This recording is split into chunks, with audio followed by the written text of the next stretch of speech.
Hello everyone, তোমরা এখন দেখতে পাবে ভগবানের পুষ্পাভিষেক, যেটা হচ্ছে ঐতিহাসিক একটি মুহূর্ত। বছরে একটা বারই হয়, এটা দেখতে পাবে তোমরা। এখন ফার্স্ট টাইম ভগবানের সুন্দর একটি আরতি করে নিচ্ছি, পুষ্প দিয়ে। তাও হবার প্রথম সর্বত্র আরতি যেগুলো হয় সেগুলো করা হয়ে গেছে। তারপর পুষ্প অভিষেক, যেটা ঐতিহাসিক মুহূর্তর মধ্যে সবচেয়ে স্পেশাল। ভগবানকে অনেক অনেক অনেক ফুল ছিঁড়ে ছিঁড়ে ছিঁড়ে ছিঁড়ে ভগবানের গায়ে ছুঁড়ে মারা, এবং সেই ফুল অন্যান্য ভগবান, সমস্ত ভগবানকে অর্পণ করা। ভগবানের চরণ থেকে অন্য ভগবানকে অর্পণ করা, এ এক বিরাট উৎসব, যেটি মায়াপুর, ইসকন সমস্ত জায়গায় হয়। আমাদের ইসকনে হয়েছে, আমি যেতে পারিনি, এবং সেই কারণে আমি নিজের বাড়িতেই করেছি।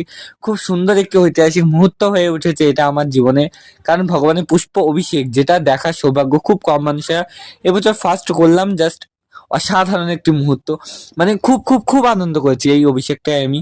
তোমরা আমাকে কমেন্টে জানাও কে কে বাড়িতে এই দিন বা অভিষেকটা পালন করেছো।